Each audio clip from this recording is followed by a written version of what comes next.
Greetings, viewers, and welcome back to Just Short of Fantastic. It is June. We here with our queer joy kicking off in the month of June. I really have been thinking about doing this series for a long time, and I decided to wait until the live action Snow White came out because that was Disney's first full-length animated feature film. If you're gonna start a project, start at the beginning, and we're going to start at the beginning on this one. So my new project, probably not every month because it's a lot of work, but I'm gonna try for every other month. We'll see how that goes. I am going to be looking at the source material, the Disney original animated feature film, and the Disney live action adaptation of that animated film. We are going to look at each of these things from a queer lens. I want to see how queer subtext can be read in each of these sources. I want to see if there's any queer text in any of the sources. I want to look at queer representation, if it is there, queer joy, if it is there. The point of this is to find representations of queer lives and lifestyles in these prevalent pieces of pop culture and media.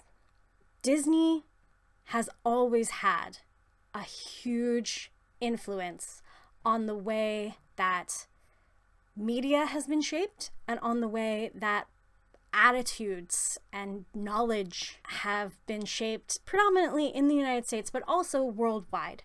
So I want to track queer subtext, queer text, queer representation, and queer joy in these animated films and their live action adaptations. To be clear, I am not an accredited academic. I am not entirely up on recent academic research or thoughts or theories about queer lens. I can only look at these texts from my own personal experience and the dabbling of academic reading that I have done, which may be a little bit more than the average person, but still in no way am I saying that I am an accredited, qualified academic scholar on any of these subjects. But I am a queer individual in the year 2025 looking at these texts for representation, for joy, and for a big, bright, beautiful tomorrow for all queer individuals. We will be consulting the source text, the original Disney animated film, and the Disney live action adaptation of their original animated film. Before we begin, we must keep in mind that many of these stories are folktales and fairy tales, and folktales and fairy tales are not meant to be taken as realistic or literal. They are not about the characters, but rather they are about the audience and what the audience can glean from them. So, what can audiences glean from the mother of all fairy tales, Snow White? Let's begin with a brief history of the source material. In 1806, 131 years before Walt Disney's original adaptation of Snow White, the Grimm brothers were recruited by the at the time well-known folklorist Clemens Brentano to collect stories from all around Germany to be published. By 1810, the brothers Jacob and Wilhelm had collected 49 such tales, with Snow White among them, and these were sent off to Brentano for the publication. But the folklorist had abandoned the project, and so the brothers published their own editions of the tales in 1812, 125 years before Walt Disney's adaptation of Snow White. By the end of the 1800s, the Grimm brothers' stories were part of the Prussian school curriculum, and by the turn of the century, it was the second best-selling book in the German-speaking world, second only to the Bible. But what did these readers glean? Well, it depends on the version. The original 1812 version presented a very different narrative than the one we're familiar with today. Firstly, the queen is Snow White's biological mother, not a jealous stepmother. Secondly, the prince has his servants bring the cursed Snow White back to his castle so that he can have her carried from room to room with him so that he can always gaze upon her beauty. A servant eventually tires of this, opens the glass box, and slaps her. This dislodges the apple in her throat, and she revives. She then is married to the prince. What lesson can be gleaned from this? Female children are in direct competition with their mothers for the primacy of love, that youth and beauty is a burden, and girls are movable objects. The 1857 version recasts the queen as Snow White's stepmother, implying that the jealousy of a mother towards her own daughter is no longer acceptable to most audiences, and the prince comes by years later offering to buy the comatose girl from the dwarves, protesting that he will die if he is denied the ability to look upon her every day for the rest of his life. The dwarves relent in the face of his passionate plea, and this time the servants drop the glass coffin accidentally as they are carrying it away. The resulting jolt causes the apple chunk to be dislodged, and the comatose girl awakens. In this version, it seems that the Grimm brothers wanted to provide an outlet for children who felt competitive of parental figures to project these complex, dark feelings onto an evil stepmother figure, which would allow them to work their feelings out without feeling intimately threatened by a biological parent. Snow White is driven away and poisoned for something she cannot control, but she survives on the strength of her youth and beauty, and her rival is justly punished while her innocence remains intact. With the rising popularity of the Grimm brothers' stories by the end of the 1800s, second only to the Bible in the German-speaking world, naturally their stories were translated and exported around the world. In 1900, it was listed as among the 10 books all children must own by the Daily Mail of London. Is it any wonder that Walt Disney, born in the year 1901, would choose the tale of Snow White as his animation studio's first full-length animated picture? The production began in 1934 and was so expensive that it became known as Disney's Folly. But as we all know today, the release of Snow White and the Seven Dwarfs in 1937 established Walt Disney as one of the world's most innovative and creative movie makers. Not only that, but it would cement Walt's version of the tale as the definitive version in the popular imagination. So much so that a 2006 survey of Americans found that only 24% could name 2 Supreme Court justices, while 77% could name 2 of the dwarfs in Snow White. But the dwarves in the original Grimm tale didn't have names. What else got adapted by Walt for his contemporary American audience? Tellingly, the newly named dwarves are quick to violence, highly suspicious of women, and there's a brief sight gag played for laughs during the yodeling scene that is blatantly racist towards Asians. The story is still about female jealousy and competition, but it is reframed as a love story, with the princess and prince meeting before the poisoned apple, and introduces the concept of true love's kiss to break the curse. This speaks to the modern American fixation on heteronormativity and romantic marriage, and centers romance and pair bonding as the goalposts for a fulfilling and satisfying life. The implicit lesson is that young women need to be saved by young men through a literal sexual awakening. The explicit lesson is that young women should be polite, docile, and neat, and someday their prince will come to rescue them from the tyranny of a jealous parent or step-parent. Honestly, I don't know which is worse, being kissed without my consent by someone I barely know, or being carted around as a living doll by a total stranger. Yikes.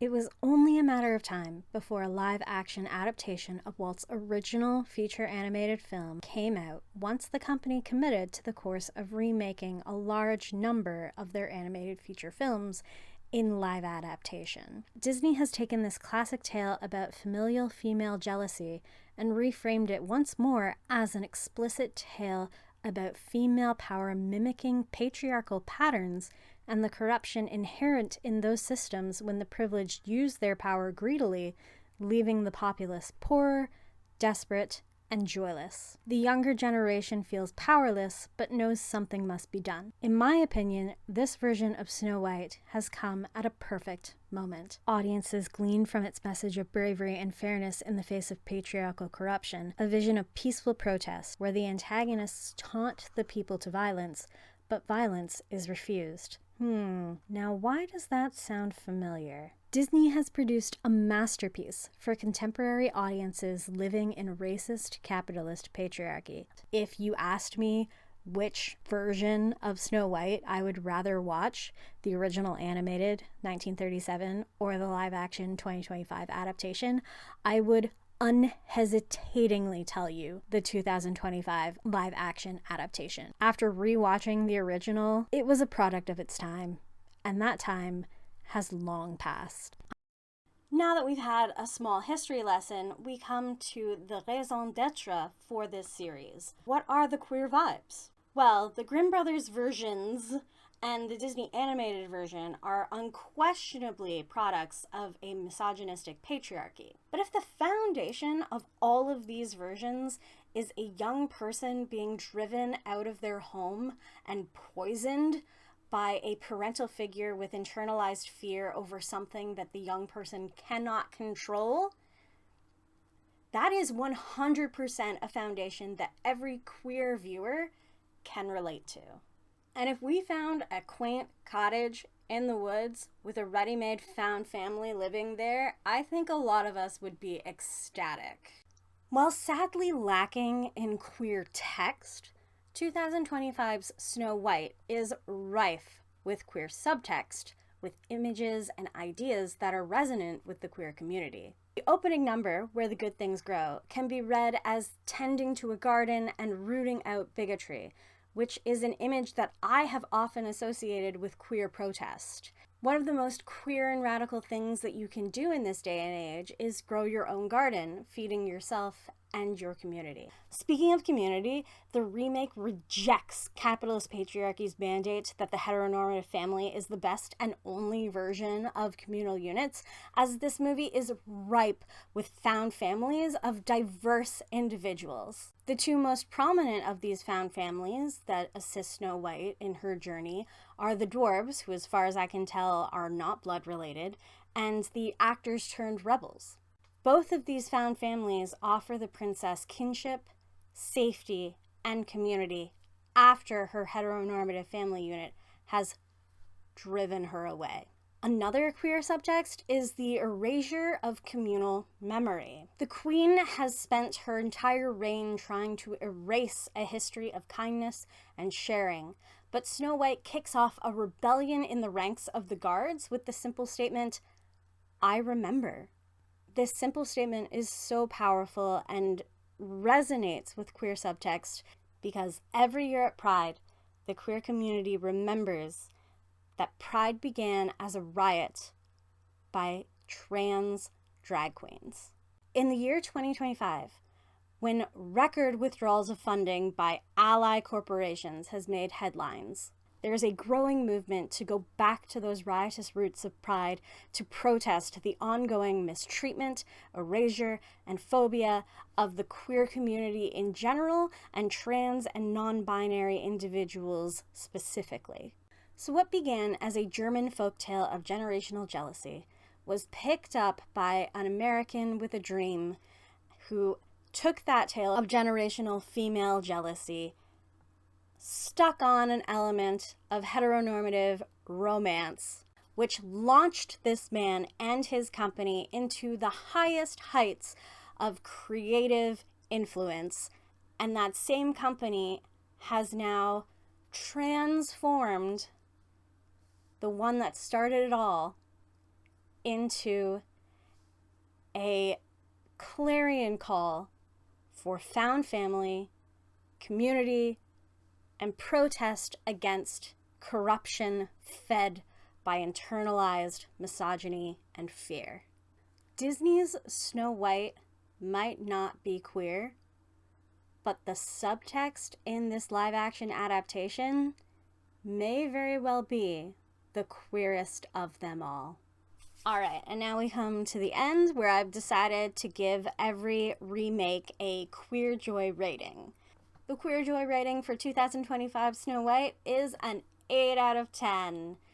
I know that might seem a bit high given its only queer subtext, and yes, in theory I struggled. I thought maybe it should only have a 7 out of 10, but given that it is a vast improvement over the original animated version, I gave it an extra point. All right, fam, that's enough from me. I really hope you enjoyed this queer lens look at the fairy tale of Snow White from the original version, the animated version, and the 2025 live action adaptation. I really enjoyed putting this together.